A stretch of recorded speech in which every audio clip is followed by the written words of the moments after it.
Hey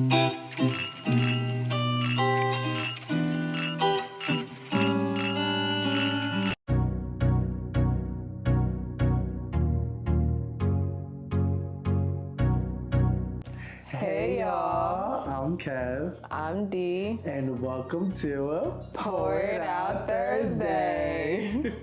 So I don't know if you saw, but the other day I was scrolling on TikTok and there was this woman. She was talking about how other parents should really teach their kids, how other kids can be a little less fortunate than them, and how to be pleasant and how to be kind, because she had a daughter that's currently in elementary school, and her daughter came up to her and asked her if she could use her mother's Stanley Cup to go to school, because all her classmates have Stanley Cups, and her mother let her take the Stanley Cup to school. And when the daughter came back home from school, she was really upset, and the mom asked her why she was upset, and she basically expressed to her mom how the kids were bullying her because the Stanley Cup that she brought to school was a dupe. It was a fake Stanley Cup. It wasn't a real Stanley Cup. And the mother was like, how the hell do these kids know what a real Stanley Cup is and a fake one?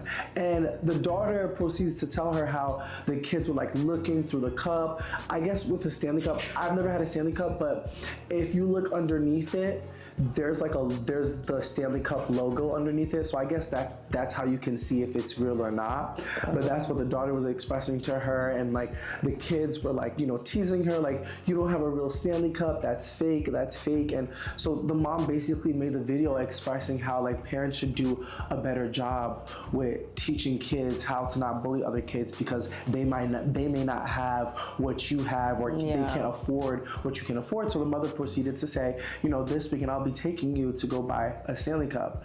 But y'all, the power of social media, ever since that woman posted that video, that girl has been getting Stanley Cup after Stanley Cup from people all around the world that has watched that video. Yeah. Like, I'm pretty sure by now, that little girl has a Stanley Cup for each day for the rest of the school year. Yeah. Okay, they ain't bullying that girl anymore. They're not bullying that girl anymore. And to me, I feel like there's a bigger message behind that, is really understanding how are we building the next generation. Are we building the next generation to be materialistic, to be self-centered.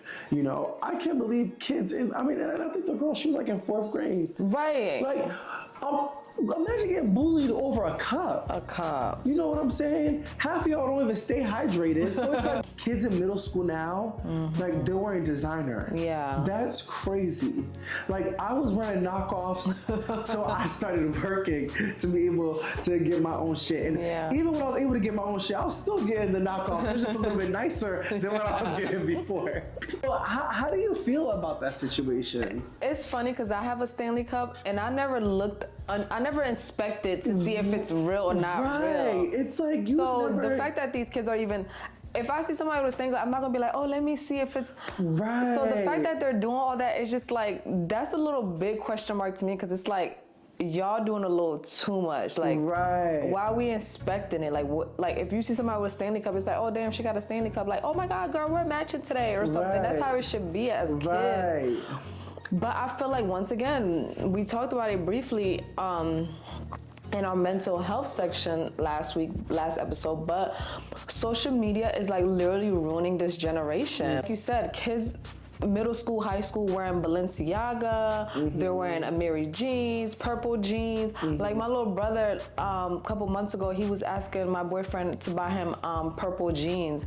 Mind you, they're like $100 plus. And I'm like, with them grades? Right, with them grades. You never even got jeans.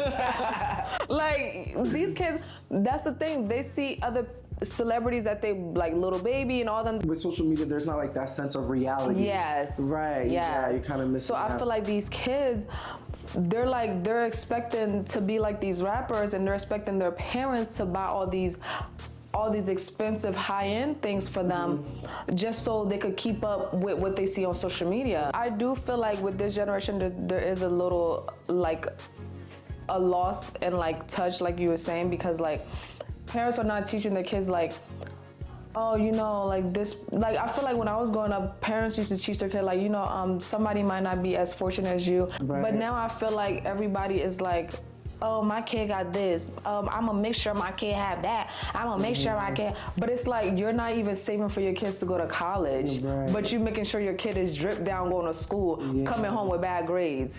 I think this also goes. I feel like we said this a couple episodes where it's just like kids having kids. Yeah. Like a lot of like a lot of people, they grow up where it's like, I'm gonna give my kid everything that I didn't get. Yeah. But a lot of times that's just the materialistic stuff. It really is. But it's more so, oh, I want to make sure my kid has the finest of clothes. You know what I'm saying? So it really does question. It really does question where we're going as a society. And to me, I feel like kids are losing creativity because they just feel like you have design on, like your outfit is like top tier. It's already top tier. Yeah, it's already top tier just because, you know, you have a little name brand, you have a little Louis, like, you know what I'm saying? It's just like, no. Like, I remember when I used to go to school, like, I couldn't wear, I used to be putting pieces together, you know, it's like color coordinating, monochromatic. Like now, if you just have like a name brand shoe or like, you know, some jeans or a logo on the shirt. And now it's like where I'm shopping at, these high schoolers are shopping at too. I'm like, well, goddamn, no wonder shit be going out of stock. So enough about Stanley Cups because I'm ready to get my actual cup. Yeah. Girl, what are we drinking today? Today we are drinking a green apple martini. I'm not a big fan of green apple, so I never had a green apple flavored drink. You know, I'll say this is so embarrassing. I remember E&J. I used to always have the green apple E&J. Me too. Like that was my go-to. That was a high school phase. Yeah, but ever since then, anything green apple, I'm just like, that is true. Yeah, that used to be my go-to. But that thing was so sweet though. That's what I'm saying. It was super sweet. Like sweet was just like, oh, this is too much. Yeah. So. But nonetheless, I'm excited. I mean, I'm wearing green. I could drink green. All right, y'all, let's get into making this drink. So by the time we post this episode, it'll be St. Patrick's Day. So hence why we making a drink that's green. So yeah, happy St. Patty's Day to all my Irish Islanders. So we're making a green apple martini. So for this recipe, y'all already know the drill. 2 ounces of vodka, and then 1 ounce of sour apple schnapps. I think that's how you pronounce it, to be honest, I don't know. But once again, double.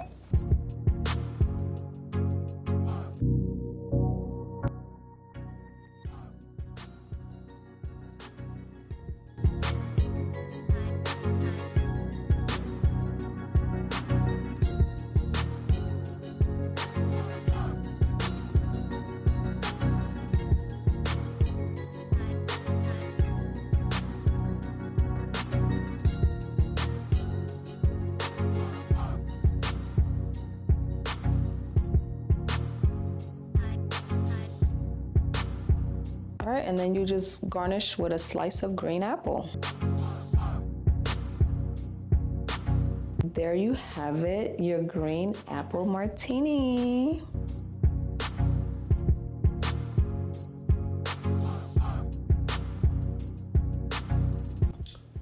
Cheers. Remember, 21 and older, drink responsibly.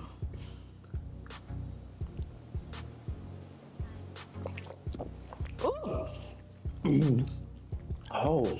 Baby. Oh.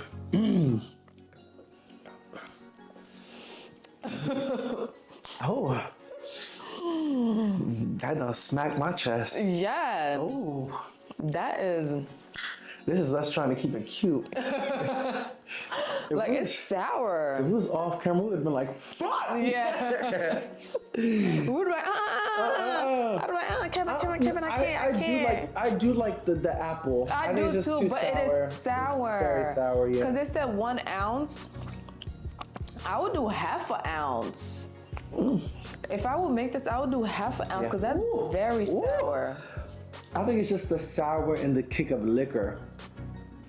That's what I'm saying. Yeah. Oh, lime juice. I definitely Oh, the lime juice, yes. Oh, bitch. Oh, if yeah. y'all make this, half an ounce of the sour thing and half an ounce of lime juice, not 1 ounce. Right, yeah. The 1 ounce is too much. Yeah. Like, it makes it too bitter, unless that's how you like your drink. Right, but yeah. We're gonna struggle this episode. Yeah, because that's... One thing about me, I don't waste a drink. Thank you. It will be drunk. One thing about us, we don't waste alcohol, okay? Girl, what would you rate it? This wasn't my favorite. I'll give this a 6. Yeah, I might give it, yeah, I think I'll give it a 6. Because I was gonna say 5, but I do like the apple though. Yeah. But the thing about it, it's bitter, but it's, you know when something's bitter, but you keep going back? You don't see this as actually. Yeah. I was about to say that to myself. I'm talking about how bad it is. I will make this a little different. Yeah. And by the way, y'all, the recipe will be in the description down below. Yes. All right, y'all. So now we got our drinks made. It is time to sit, chat, and pour it out. We're gonna get right into our first segment of this episode. You already know it is culture talk. We're about to get into all things culture, and y'all know the first thing we're talking about is Black women. Okay, my favorite topic, the main topic of discussion. Okay, we are going to recap. We are going to recap Essence Black Woman in Hollywood. This event is meant to honor the Black women in the entertainment industry. This year was their 14th annual event, honoring 4 special Black women in the entertainment industry: Marla Gibbs, Ramala Muhammad, Cynthia Aviro, and Tiana Taylor. As we know, actress and singers, and Ramala Muhammad is a writer and creator. I never really knew much about her. I don't think neither of us really knew much about her when we were watching it, but she is a writer and she's the creator of Reasonable Doubt. She also worked with Shonda Rhimes during the Scandal era. And also to mention, when we were watching it, Scandal, Kerry Washington was the first Black woman to be a lead in a network drama in nearly 4 decades. Wow. When Scandal came out. Like that was crazy to me. That is crazy. That was crazy to me. And that just showed how big of a show that was. But the show was successful. The show was very successful, very successful. Opening up, we had Joy Reid. As we know, she is known for her controversial stands in the political realm. I definitely loved how she opened up the atmosphere for this event. She named this era that we're in is the time of theft. The theme for the event was seen and unseen. So seen in production and unseen. And when Joy said that this was the time of theft, it was relating how much the world has taken from our culture, how much they've taken from us. And it's finally time for us to take that back. You know, she also brought up how corporations are removing DEIs, realizing at one point these corporations, these brands need to know that it's not a gift to us, but it's a gift to you. So it was definitely strong and impactful. We definitely appreciated the event. A lot of people attended. We had Tyla, we had Tyra Banks, she was honored as well. We had Kyla Pratt. I think one of the special moments throughout the event was when Tiana Taylor was receiving her award from Niecy, and when Niecy was talking on her behalf, Niecy mentioned her divorce and how she had to go through it in the limelight. And Tiana Taylor, she's like emotional. I never knew her to be an emotional person, but she was literally crying the entire time. But it makes sense because she's going through. She's going, and when Tiana Taylor walked up to the stage, her and Niecy were hugging, and you can just tell how Niecy was rubbing her back and how she was holding her, that she knew that Niecy was literally holding back tears. And I think in that moment you can just tell, like, damn, Black women go through so much. And it's like, for me, I felt like in that moment, Tiana Taylor is such a creative, and she has so much power that I feel like it's been a while that she hasn't gotten that recognition from what she's done through her career. So I felt like that event alone, in that moment, it was her like taking her power back. Yeah. So when Niecy was hugging her and she was just literally pouring out her tears, it was just like, I feel like for her it was just like finally. Yeah. Like finally someone sees and finally someone's listening and somebody else is saying it. Yeah. You know what I'm saying? Because it seems like my voice may not be enough. So it was just really great. It was just great seeing Black women hold another Black woman up. Yeah. You know what I'm saying? Fixing her crown. Them, yeah. You know what I'm saying?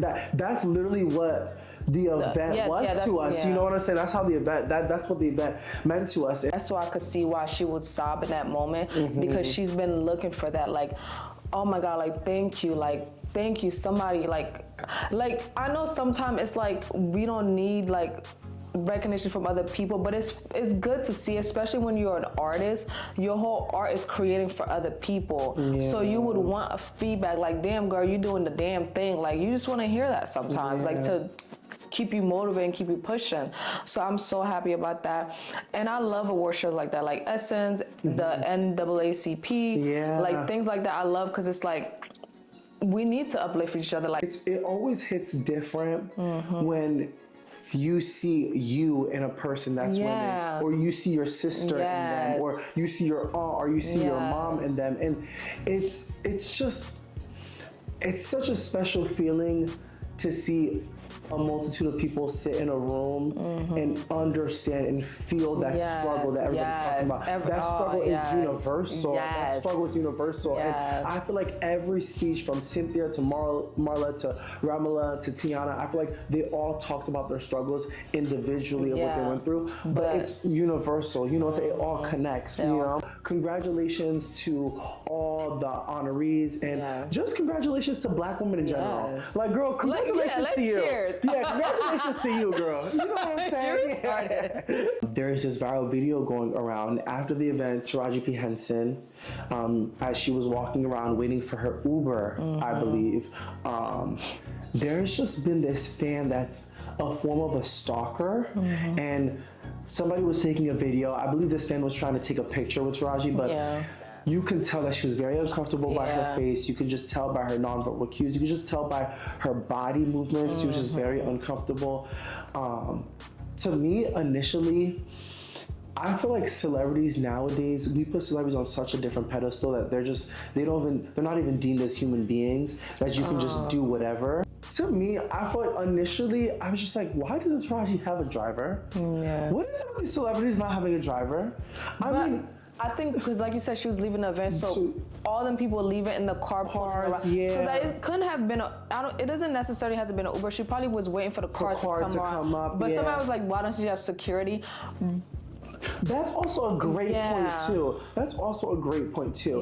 To me, I feel like celebrity, especially like depending on your caliber, I feel like you should have security. You don't need to have security 24/7, but at least have security like when you have events. If Kenya from Real Housewives could have security, I'm for sure Taraji could have security. like for real. Like they're not Kenya catching the fade. For real. These celebrities, they just can't have regular life. I feel like we always hear about it with celebrities. Like JT always talks about it, Cardi B always talks about it. Like they just want to be like just regular. They want to go into the bodega. You know what I'm saying? They want to just be able to go into the mall, you know, and just be a regular person, a regular human being, instead of having people invading their privacy, always asking for a picture, having phones in your face, like screaming in your ear for an autograph. You know what I'm saying? And it's like if you say no, now you're the bad guy. Yes. Like, now oh my gosh, she's stuck up. But it's like, damn, maybe I'm having a bad day. Maybe I don't feel like talking. Like maybe I just received the worst news of my life. And I don't want to feel like being bothered. Jay Ellis, he's an actor from Insecure. And I was watching this one interview that he did recently with Bravo, and he was talking about how a fan slapped him. Cause you know, if you ever watched Insecure, if you didn't, go watch it now. HBO, you would literally just binge it through. You will literally. You will probably binge it twice. That's a really good show. Great show. But and it's written by a Black female. Yes. Okay. Shout out to Issa Rae. Shout out Issa. he said, because in the show, his character, he had like little ups and down, but it's a character. So he said he was at one of them was at JFK airport, the other one was at a different airport. A lady came up to him and she just like literally slapped him in his face, like full on slap. Cause she was like, I can't believe you did my, no, the first girl that slapped him, she was like, oh my God, I'm so sorry, I was triggered, you remind me of my ex-boyfriend.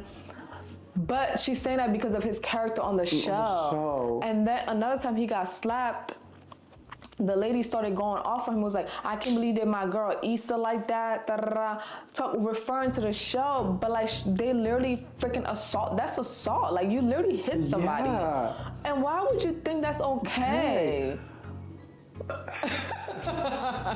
like how are we grown adults and people can't differentiate a show and reality? Like you smacking somebody because of a character? You could have made like a funny joke, like, why are you doing my girl Issa like that? Like to be funny, but to literally take your hand and smack. Now what if he would have punched you? No, for real. That is, I just wish. That's what I'm saying. He handled it very well. Because, like she said, she was triggered, but what if he was fucking triggered? Right. Yeah, no, for real. I would have been triggered. That's what I'm saying. I would have been fucking triggered. Speaking of Insecure, I don't know if you remember that TikTok series that was going on, Who the Fuck Did I Marry by Risa Tisa. Oh, yeah. Basically, this was a woman during COVID time. She ended up marrying this man, and he completely turned out to be somebody completely different. Turns out they are making it an actual series. They're making it a show, and Natasha from Insecure will be playing Risa Tisa, which I'm definitely excited about because I don't know, for some reason I felt like when that series was going on in real time, where Risa Tisa was getting all her parts, it was mad parts. I forgot how many parts. Yeah, it was like 20. Remember, you watched it. Yes, I watched it from beginning to end. I always knew that this would have to be like a Lifetime movie. No, like it had to be it would have to be a Lifetime movie because that is some Lifetime scenario That's shit. Some Lifetime scenario. Yeah. Like, and let me tell you something. That girl, she got no pride because the way she was letting her business out to the world, and she did not care how she looked. She said that she wanna help any woman that could be going through what she's going through. Girl, power to you for real. Power to you because I couldn't be me. But I'm so excited for the show though. Yeah. But to me, I just hope that they do it right. Yeah. I just have a feeling when it comes to like situations like this, the show always sucks. But Natasha's producing it, so I guess we'll give her a shot and see how it goes. And to me, she's funny. She's hilarious. Yeah. And it's so funny because I watched an interview about her. She's literally the opposite of her character on Insecure. Yeah, really? Yes. She said that people literally think that like she's like this loud. And when people meet her, they be like, oh shit, like she's like reserved. I was just gonna say that. Wow. Yeah, I thought that was so funny because she played that character so well. But also I feel like it's like she looked like that character. Yeah, that's what I'm saying. It so well. Like they made it for her. Yeah, I'm excited for it. Yeah. I don't know. They should have made a movie. I don't know about series. Because then you have to drag it out. Yeah, I feel like they're really gonna drag it out. Yeah. Like I feel like then they're gonna have to make up certain stuff. Yeah, I feel like a movie. It should have been a movie, like you said, a Lifetime movie would have been perfect. Get to the point. Because like series, that's seasons. Like, can you make multiple seasons about that? Right, and even if it was one season, I still feel like that's a lot. Yeah, let's make 10 episodes. Like one season. That's like a documentary. Like just make it a movie. Just make it a movie and call it a day. Yeah. There's this girl on TikTok. Her @name is I Am Gorgeous Doll. And she's been going viral. One of the dolls. Let me take a sip. Yeah, I was about to say one of the dolls. Just a couple weeks ago, all the dolls was arguing on social media. Now we got another doll. Like, oh my goodness, this is what Cash Doll be talking about. All these motherfucking dolls. Like, yo, I can't. You guys, I was like literally like I'm not to spit my drink out because that was like there was literally last week all the dogs going crazy. Now another dog just popping up out of nowhere like god damn. So she was doing like a story time allure on TikTok, and there was a part where a famous rapper name came up, which was Future. And as soon as his name came up, her video started, the algorithm started pushing it out. Go on everybody's For You Yes, page. because I've never seen that girl. Yeah. Started pushing it out. So, but basically she was telling a story time about how she was dating Future. She dated him for like 5 years. Mind you, they never really went public. But she was saying like all those traumatic things that happened while she was dating him. One instant was one time he flew her out to Vegas. He got her own separate hotel because she said like his hotel room, like it'd be too many people in and out. She just want her own. But anyways, he invited her back to his old hotel. And when she went back to the hotel, it was, you know, he's a rapper, he's performing, it's a party in there. And she's looking around like, where's Future, where's Future, where's Future? And then she didn't see him, she's like, what the hell? So she looked to the bedroom door, she was like, So she said she went and opened up the bedroom door, and it's Future with 3 other bitches. Just getting it in, child. And she was like, she was so traumatized. Wait, like, he was like in the moment? Yes, in the moment. Like fucking? Yes. Oh my gosh, no, yes. For real? Oh no. Oh no. Oh no. Oh no. So she was like, she was so traumatized. She left, she called her mom, she was crying. Another instant was when it was like a Christmas thing. He was having like a Christmas party. He invited his friends and his family. And obviously he invited her. She invited her best friend to come with her. I think she invited somebody else. Anyways, she goes to the party. Mind you, it's like only families and close friends. She says she goes there and he walks in with Des Dior with matching jackets on. And then she's like, what the fuck? And she was like, now I'm mad because I'm looking dumb because like I brought my best friend and you walking in with a whole nother girl with matching fucking jackets on. Like clearly that's your girl. Like nobody's walking around with matching jackets.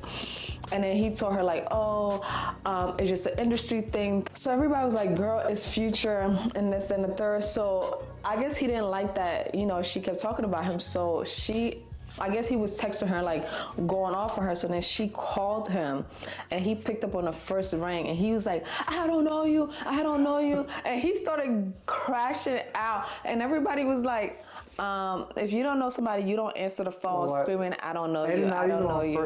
On the first ring, going off. So in my head, I was like, girl, that's Future. What were you expecting? Like, he's gonna lie, he got money. And when he does something to you, because when she was explaining, when he does something to her, he takes her shopping, buy her something and all that, and then send her about her way. And she was the same one with the whole controversy with Davido. So I think last year, there was a girl that was posting about Davido, like a picture with Davido saying like, oh, they were talking or whatever. But if anybody knows and anybody that follows Davido, you know that he's married. Yeah. So then it started blowing up because it was like, oh my God, Davido's cheating on his wife, which we already know he's doing, but she's the only girl that came out with it. About it. Mm-hmm. So it was making him look in that bad light. So then he sent her a video saying like, oh my God, please take it down, stop. And it was like a little embarrassing on his part because the way that video looked and the way he was like crying, it was like a little cringy. Like that's the crash out you don't want to be. But then I realized she's the same girl. So I was like, oh. So then I started saying like, oh. Like girl. You're just. Yeah. Yeah. There's just so many points. Yeah, that's what I was like. Because at first I was like, oh, I feel bad because she was young. He took advantage, you know. But then when I seen it, I was like, okay. To me, the first thing that I already knew, like, okay, it's about to be one of those stories, is when she said she was dealing with Future for 5 years.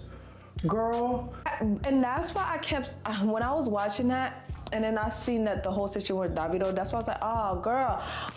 My thing is like, I can't, that's why I be like, damn, I'm really not one of those girls, because like, no, I'm saying like where you keep using me, like basically like I know you're not, you don't, I know you don't want me. Okay, so you see, I am one of them girls.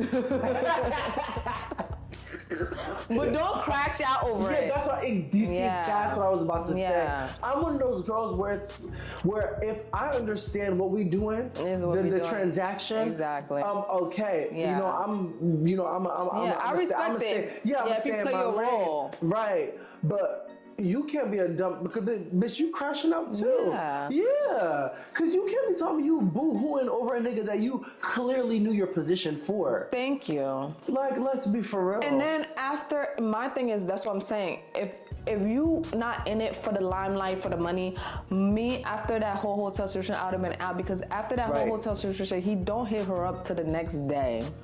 That's crazy. She spent the whole, and then he called her. He was like, where you at? And she's like, I'm in my hotel room. Don't come see her. Don't do nothing until the next morning. And then he was like, oh, let's go to Cali. And then he drove to Cali, took her shopping. And you still continue to do all that. So you already show him, oh yeah, treat me like that. Yeah, it's like, okay, you can do whatever you want, but just make sure you take me shopping the next day. And let me be clear. You already set the tone. And let me be clear when I say this. I feel like this goes back to when we were talking about, you know, the next generation. Yeah. Like, we get so consumed by the materialistic stuff where it's just like, oh, if we could get a nigga spending money on us, but y'all really don't know that shit really still be hurting. You know, at the end of the day, you still be wanting more than the Birkin. You know, for her, if he was taking her shopping and that would have been suffice, she would not be doing these 10-minute motherfucking long story.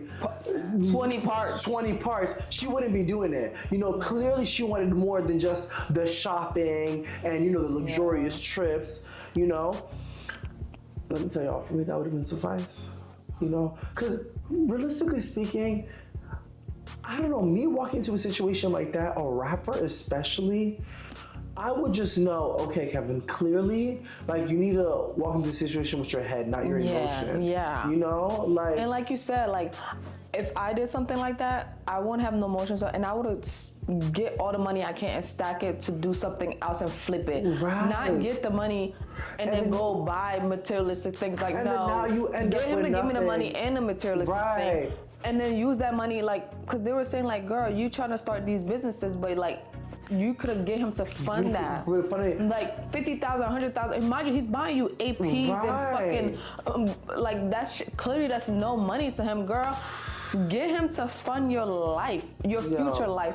What more are you expecting from Future? Like, I would have played my role, rack my shit up. Mind you, you don't gotta cook, you don't gotta clean. Nothing. Mind you, he's giving you money, but when he's flying you out, he's paying for all expenses. Hotel paid for, Uber paid for, everything paid for. So you're literally like, girl, the only thing is you just can't go out with other people. And you know, one thing about me, I have the sneakiest of links. Not you. Okay. My links be so sneaky, I don't even be knowing them. So we don't even gotta worry about that. Okay? So if I have to, you know.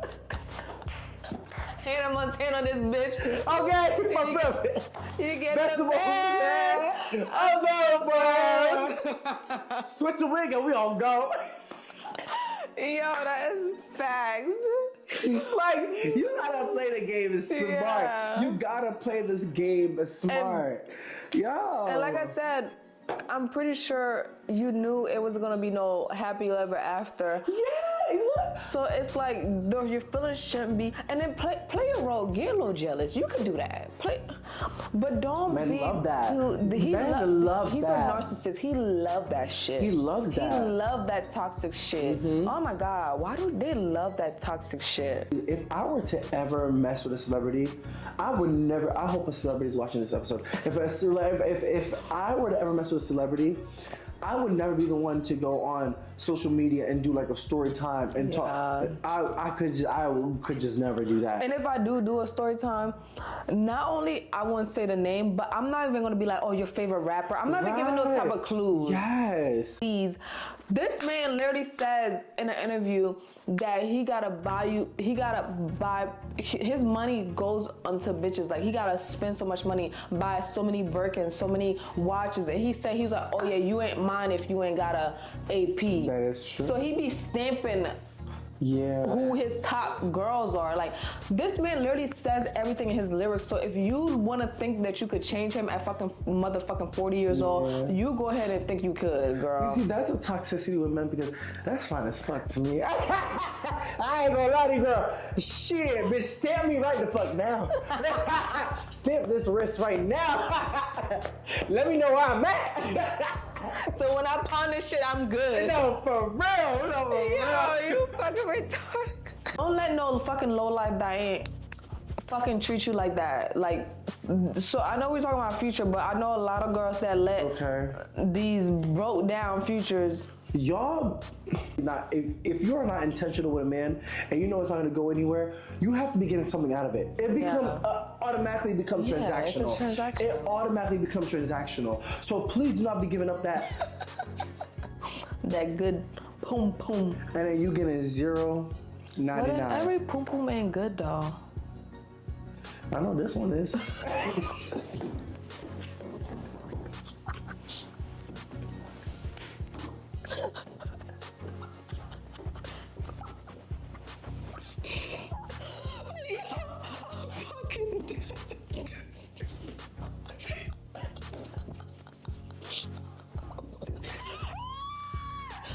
Oh my God. Fix my hair. That just jumped out of me. I'm sorry. I don't know what happened to me. That little sour drink got you speaking in tongues, honey. Got me really pouring the shit out today. Yes. Got me really talking it your out. shit. Okay. I gotta let them know.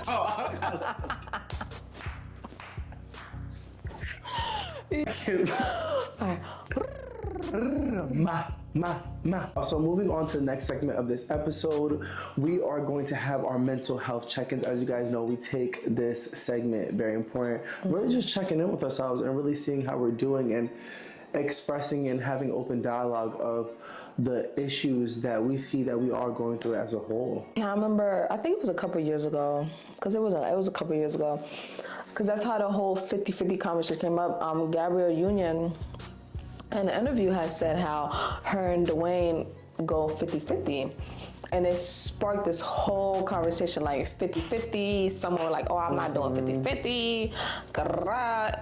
If you wasn't hiding on a rock, then you was part of the whole combo.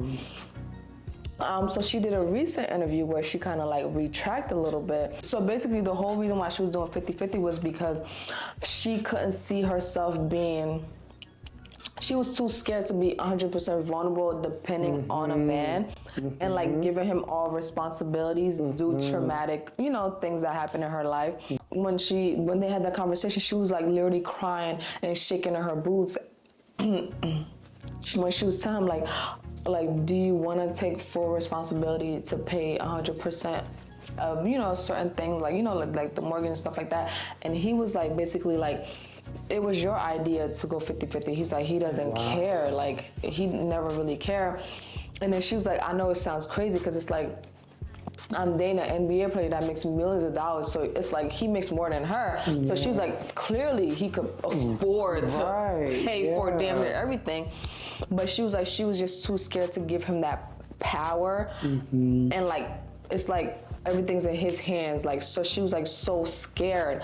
But she's like, she had a conversation and then he was just like happy that like she's at the point where she trusts him enough to like give him that power to like take 100% of ownership of those responsibilities. When it comes to a black woman, I feel like black women have lived a life where they've always had to be independent. Like even my sister, because she was the oldest, she had to grow up and mature at such a fast age. I feel like you've always had to be independent, get it on your own, figure it out on your own. So when it comes to black women entering relationships, it's hard being vulnerable to a man. It's extremely hard being vulnerable to a man, especially finances. One thing I will say, a black woman that has gone through the struggle and has made it out the struggle, it is extremely difficult for her to be vulnerable to a man because literally, what can you do for me that I haven't done for myself? That's typically the mindset. Because I know I got me.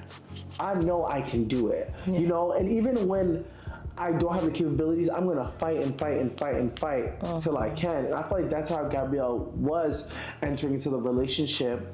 You know, in the start of the relationship is, yes, we're gonna go 50-50. And I agree 100%. I don't think Dwayne ever really cared to go 50-50. I think it was really more so for her. That man was in his prime. Right, exactly. I feel like it was more so for her to know, and for her to tell herself that, okay, I got it. Yeah. Like, I can do good myself. Like, I don't necessarily need him. Like, I shouldn't want him. You know, I shouldn't need him for finances to take care of me. So I feel like for her, it was more of a, I need to prove it to myself. The society that we live in, we put pressure on both ends. We put pressure on both genders, where we put pressure on a woman to be submissive to a man, and we put pressure on a man to be dominant, to feel like he has to do this, to feel like he has to do 100%. I think for Gabrielle, she finally found someone like Dwayne where it wasn't just covering you financially to exert my power. Yeah. It was doing it because I want you to be vulnerable, because I want to take care of you. Yeah. You know, finances are a number one way for a man to exert their power when it comes to a relationship with a female. It's a number one way, because they feel as though this is the way I exert my power, because I know if I can take this away, then you can't do nothing. You know, and I feel like for Gabrielle Union, she has been the one that's had her head on her shoulders, where it's like, okay, she's probably experienced a man like that, where it's like this man offered to pay her bills, take care of her, and then when she did something wrong, he completely left. You know, or not even that. It's like, oh, you're not doing this, but I'm doing this. It's like throwing it back in your face. And, you know, the belittling. You know exactly. So, you know, I feel like that all goes hand in hand. If you are in a relationship as a woman and you know your man can cover everything 100%, I feel like you should still have it in you to be able to not necessarily cover something, but to be able to have your own. I'm scared to give 100% control to this man to take care of me, because I'm like, oh, like, what's your intention? Like, are you really gonna take care of me? Are you gonna leave me high and dry? Are you gonna take 100%? And that's why I'm telling you, when people look at me, they be thinking like, oh, I live here in this man. But trust me, when I say I have a say so, I have a say so. Because my whole thing, I always thought about, you're not about to just leave me and walk out and I'm left high and dry with nothing. So that's what I'm saying. Like, I feel Gabrielle Union, because it's like, you literally get so scared, because it's like being 100% vulnerable to like trust somebody, to like, because you see so many different divorces and all that stuff, and like divorces, like it goes so bad. It's like, wait, did y'all know who y'all was marrying? Because like, why y'all arguing about something that could be so easy, like where you could split it? It takes a lot for us to be vulnerable, because it's like, we watch our parents be single parents and they had to do it on their own. It's like, am I gonna trust this man to not leave me? Well, I don't have no daddy issues, but like somebody that father walk out, am I gonna trust this man to take full control and take care of me and not leave like my father left? Like, that's some fucking traumatic shit. So I could see why Black women are like so traumatic when it comes to like trusting a man to fully take care of them. How does it feel to be vulnerable in a relationship now? Because I know if we were to like trace back a couple years, I'm pretty sure your vulnerability is not the level it is now. Back in the past. So how does it feel to be vulnerable now?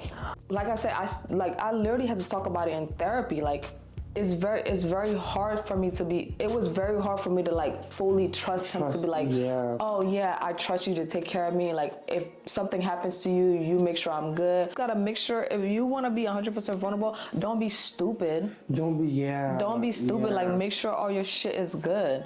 You could be vulnerable all you want, because I see when they're 100% vulnerable, they don't make sure their shit is good.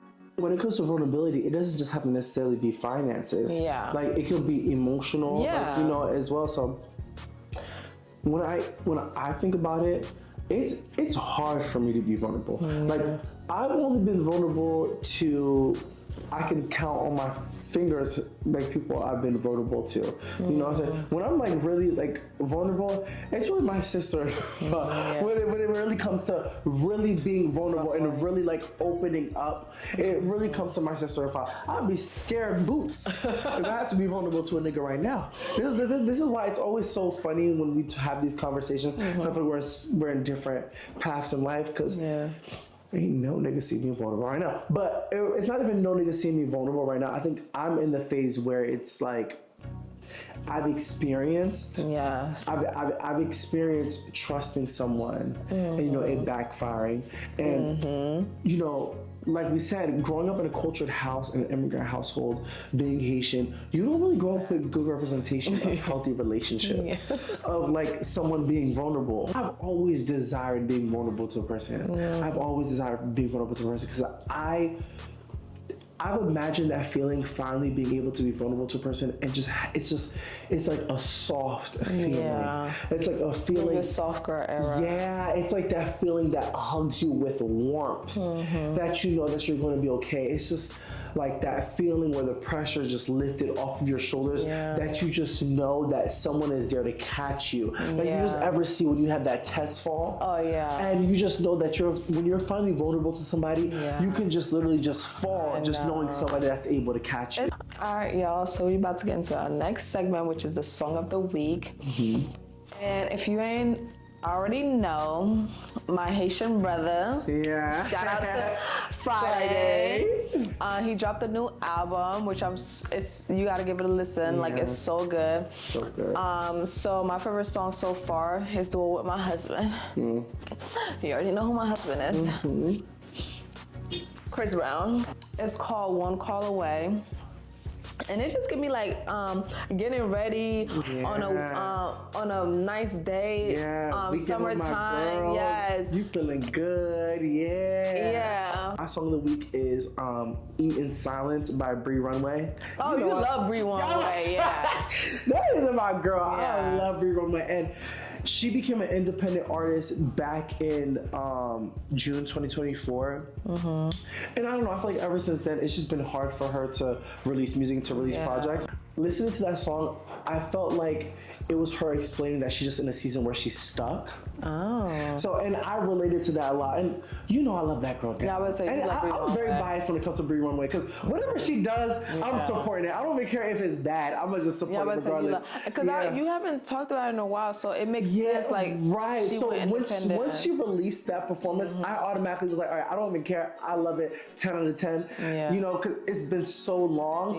But it was just what I needed to hear, because I feel like I related to it so freaking much. So yeah, that's my song of the week. All right, y'all. Thank you for tuning in on another episode of Pour It Out. Don't forget to check us out every Thursday. We post every Thursday. Hope you enjoyed this episode, and thank you for watching Pour It Out Thursday.